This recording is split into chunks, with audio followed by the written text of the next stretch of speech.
Somebody else who has a Jordan deal, you might as well have a Jordan deal. Yeah. Bryce Young. Oh, okay. He is a Jordan brand athlete. He had some Jordan cleats on today, and some of the reporters down there at OTAs were giving him some compliments for his Jordan brand I respect it. Cleats. He's also getting compliments on how he is delivering the ball. He got first-team reps today, officially taking over for Andy Dalton, which so it seems like we knew that was going to happen at some point.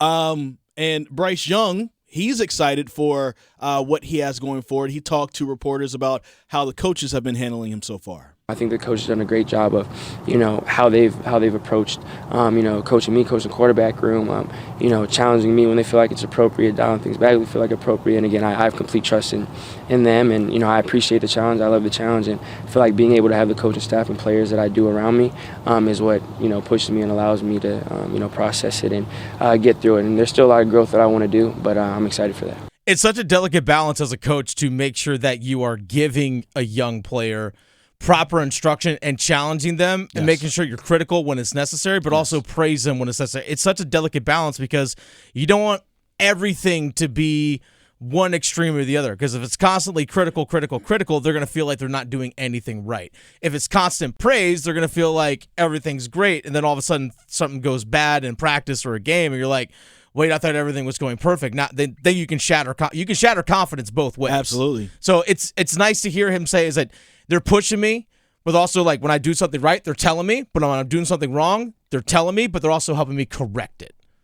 I'm sure it's hard for them to find what he is doing wrong because, even the players that are playing with him, they are just applauding what he's doing, apparently. And we can't see this because, of course, you can't video any of practice if you're down there. So a lot of the media were talking about an amazing deep throw that he had to DJ Chark. That was just an amazing one down the sideline that probably would have gone for a long touchdown. And then also some amazing plays that he had going to Terrace Marshall Jr. And apparently those are the plays that really popped out from today.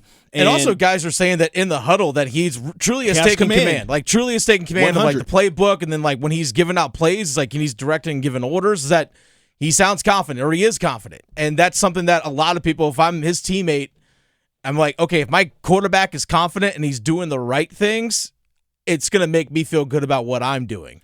Outside of the fact that Bryce Young has been like this since Alabama, you know where this is coming from, right? Where?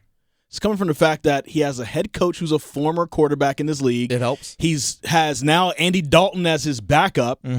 And, of course, everybody else who's on that coaching staff who are former quarterbacks or former players in this league that are backing him up and helping him feel this way. Frank Reich, the head coach of the Carolina Panthers, spoke on a timeline for Bryce and Andy earlier today as well. Talked about earmarking this week as time to move up with Bryce. Did you guys discuss that with him in advance? And then when did you guys come up with this calendar of his progress? That's a good question. No, did not discuss it with him until the end of last week, right? So because, just wanted to kind of keep open. We could have shifted it. We could have moved it up, moved it back. I really didn't want to move it up because I thought things were going the way we wanted.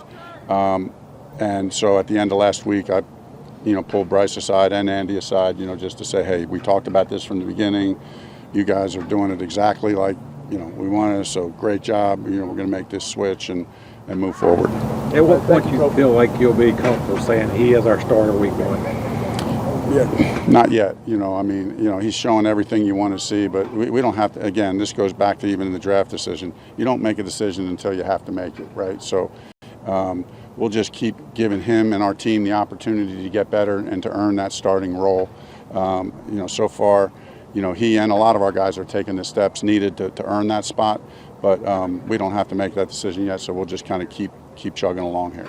Yeah, okay, here's the thing, Frank, you already made that choice. Let's just be honest. He's QB1, and that's okay. Yeah. That's fine. If I've said the moment that he is able to step on the field, like that you feel like he can be truly an NFL player in regards to his development, you can see the field. If you feel like that he is ready to step on the field, doesn't matter how well Andy Dalton's playing. The moment he is ready, you put him on the field.